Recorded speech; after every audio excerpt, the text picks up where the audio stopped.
Hablemos del Tribunal de Cuentas.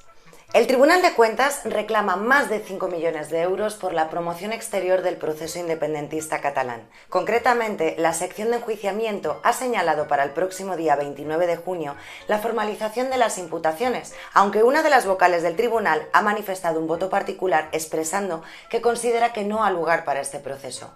No es la única cantidad que se pide, pues hay otro expediente abierto donde se señala a otros casi 5 millones de euros, por lo que la suma total de lo que se está reclamando ronda los 10 millones de euros. El expediente se ha abierto contra los presidentes de la Generalitat, Artur Mas y Carles Puigdemont, además de contra el vicepresidente Oriol Junqueras y contra los consejeros Andreu Mas Colell, Raül Romeva o Jordi Turull, entre más de 30 cargos y funcionarios de la administración catalana. En total, son 40 personas. El proceso está en fase preliminar y algunas de las defensas de las personas llamadas a declarar han señalado al Tribunal de Cuentas cuestionándole como órgano fiscalizador y jurisdiccional. Además, se alega también, en algunos casos, indefensión, puesto que el expediente está compuesto por varios miles de carpetas y no están detallados con claridad los conceptos por los que se les exige responsabilidad económica a cada uno de los llamados. En principio, deberán entregar las cuantías que se les piden, siendo devueltas en caso de que finalmente el asunto no llegue a condenarles. Esto supone un varapalo innegable a la economía personal de cada una de las 40 personas que han sido llamadas a declarar.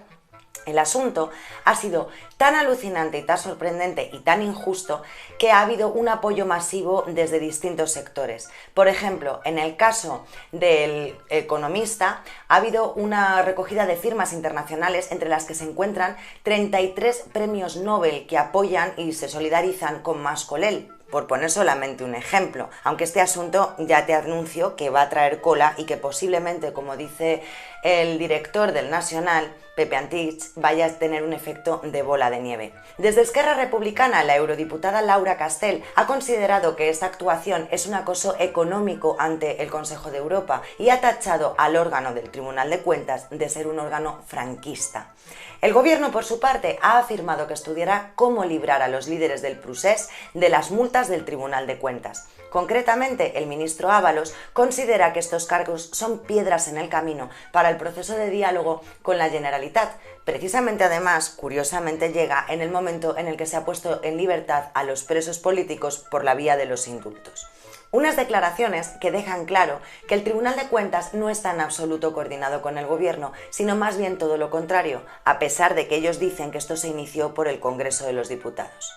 En fin, para entender bien qué es lo que está sucediendo, es importante saber qué es el Tribunal de Cuentas y, sobre todo, quiénes lo componen. Así podremos saber por qué desde Esquerra Republicana se han hecho esas apreciaciones y por qué el ministro Ábalos ha considerado lo que acabamos de ver. La Constitución española de 1978 atribuye al Tribunal de Cuentas la fiscalización del sector público y el enjuiciamiento de la responsabilidad contable. El Tribunal de Cuentas se configura en la Constitución como el supremo órgano fiscalizador de la gestión económico-financiera del sector público. ¿Cómo se configura el Tribunal de Cuentas? Son órganos del Tribunal de Cuentas el presidente, ahora una mujer, el Pleno, la Comisión de Gobierno, las secciones de fiscalización y de enjuiciamiento, los consejeros de cuentas, la Fiscalía y la Secretaría General.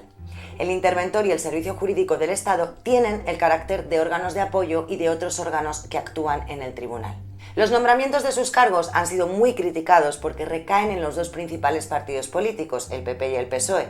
Por ello, se han cuestionado por otras formaciones la falta de representatividad del arco parlamentario. La mayoría de los miembros ha recaído siempre en nombramientos a instancia del Partido Popular y ahora conoceremos algunos de los perfiles que forman parte de este interesante tribunal. En el año 2018, la Comisión de Gobierno fue renovada al cumplirse su mandato y por primera vez en la historia democrática pasó a estar controlada totalmente por consejeros del Partido Popular. Y esto ahora puede que esté teniendo sus consecuencias, como alguno está apuntando. Vamos a hacer un breve repaso de algunos de los nombres. ¿Quién es la presidenta? Es la excelentísima señora doña María José de la Fuente y de la Calle. Es sobrina del ministro franquista Licinio de la Fuente. Y además, las hijas de este ministro, dos, trabajan también en el Tribunal de Cuentas. Son primas de la presidenta. De hecho, esto no es algo raro, ya que se estima que el 10% del personal que trabaja en la institución, unos 700 trabajadores en total, o sea, unas 100 personas, son familiares o amigos directos entre sí.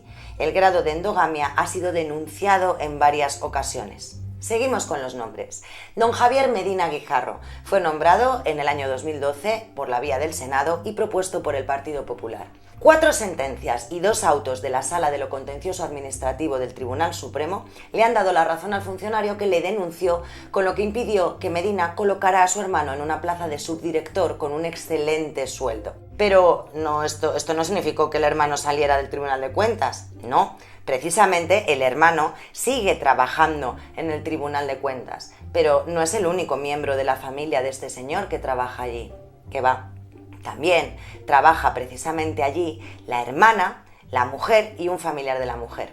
En el 2017 el Tribunal Supremo terminó condenando al Tribunal de Cuentas con una sanción de 38.000 euros precisamente por las resoluciones contrarias a derecho y por el continuo incumplimiento de los mandatos del Tribunal Supremo en lo que tenía que ver con los nombramientos del personal.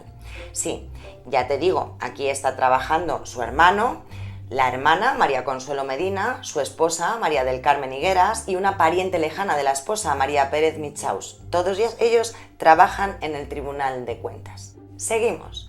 Don José Manuel Suárez Robledano también fue nombrado en el año 2012 por la vía del Congreso y propuesto por el Partido Popular. Su nombre también ha ocupado titulares de prensa precisamente por el nombramiento de una persona que fue tumbado por el Supremo, concretamente el de Pérez Cruz Martín, que ni siquiera había solicitado la plaza que se le iba a adjudicar. Es más, de las 16 personas que se presentaron, se consideró que ninguna de ellas estaba preparada para cumplir los requisitos. La sentencia 590 de 2019 de 30 de abril, de la que ha sido ponente el magistrado Pablo Lucas Murillo de la Cueva, dice de forma muy clara que el Tribunal de Cuentas ha resuelto la adjudicación del puesto de trabajo con una justificación inconsistente. Seguimos. Doña María Antonia Lozano Álvarez fue nombrada en el año 2012 por el Congreso. Ella es una de las personas nombradas por el PSOE. Fue precisamente quien redactó la sentencia condenatoria a Ana Botella y a sus concejales de gobierno por la venta de 18 promociones de vivienda de la empresa municipal de vivienda al fondo Blackstone. Precisamente ella fue colega en su día de despacho de Manuela Carmena y por esto se la intentó dar muchísima caña diciendo que no había sido objetiva en su sentencia. En cualquier caso, como todos sabemos, Ana Botella finalmente no fue condenada por el Tribunal de Cuentas porque el propio Tribunal de Cuentas revocó su propia sentencia inicial, haciendo valer el peso de los consejeros afines al Partido Popular. Los 2 consejeros que sumaron la mayoría necesaria y que votaron a favor de absolver a Ana Botella fueron Margarita Mariscal de Gante, de la que ahora hablaremos, pero para que lo sepas ya, la ministra de Justicia del primer gobierno de José María Aznar, marido de la señora Ana Botella, y el otro consejero fue José Manuel Suárez Robledano. Seguimos. La excelentísima señora doña María Dolores Genaro Moya fue nombrada también en el 2012 por la vía del Senado y propuesta por el PSOE. Precisamente es ella una de las voces discordantes en el asunto que ahora mismo se investiga. Precisamente es su voto, el voto particular del que te hablaba antes. En ese voto particular ella ha considerado que no parece que exista una extralimitación de la acción exterior ejercida por la Generalitat en relación al ámbito competencial que le corresponde. Curioso, ¿verdad? Don Manuel Aznar López, ¿te dice algo este apellido? Fue nombrado por el Senado en el 2012. Pues precisamente sí, no es casualidad, es el hermano mayor del expresidente del gobierno del Partido Popular, José María Aznar. Con esto me ahorro más comentarios. Doña Margarita Mariscal de Gante y Mirón, ya te he hablado anteriormente de ella, fue nombrada por la vía del Senado y fue ministra de Justicia en el primer gobierno de Aznar. Precisamente su voto fue una tabla de salvación para eliminar la sentencia condenatoria contra Ana Botella. Además, es hija de Jaime Mariscal Moreno, que durante el franquismo fue en los años 40 y 50 miembro de la Policía Política, la 7ª Brigada Regional de la División de Investigación Social de Zaragoza, y también fue desde el año 1960 su padre titular del Juzgado de Orden Público número 1 de Madrid entre el 66 y el 74. Concretamente se encargaba de juzgar a los opositores a la dictadura. Durante unos meses fue director general del régimen jurídico de prensa en el año 1975. Su último destino, antes de su jubilación forzosa en el año 1988, fue la de presidente de la sección tercera de la Sala de lo Contencioso Administrativo de la Audiencia Nacional. Pero vamos a conocer también su entorno familiar. Concretamente, su hermano José Manuel, comisario jefe del distrito de Ciudad Lineal en Madrid, tuvo que ver cómo se le abría un expediente de investigación para conocer las razones de por qué había sido invitado precisamente el señor Antonio González Pacheco en el año 2018, conocido como Billy el Niño y tan acusado por torturas, que por qué se le había invitado al acto del Día de la Policía precisamente en la comisaría que dirigía su hermano, el hermano de esta señora, en Ciudad Lineal. Seguimos. Ramón Álvarez de Miranda García fue nombrado en 2012 por el Congreso, hijo del expresidente del Congreso y exdefensor del pueblo Fernando Álvarez de Miranda. En 1979, con 24 años, se convirtió en el diputado más joven del Congreso por la formación de UCD. Sirva como muestra lo aquí presentado, sin ahondar más, aunque podríamos, en las denuncias públicas sobre la endogamia, las condenas del Supremo y las decisiones que en muchos casos se han considerado arbitrarias o tendentes a salvar a los allegados, para hacernos una idea de qué perfil tiene este órgano y hasta qué punto puede que esté actuando, posiblemente de manera prevaricadora, en una campaña política de acoso y derribo al independentismo. Sobre todo ahora que el Gobierno ha apostado por el diálogo y la normalización de las relaciones con el Govern de la Generalitat. ¿Es un órgano realmente independiente y objetivo? ¿O las afinidades políticas y familiares pueden confirmar las sospechas planteadas?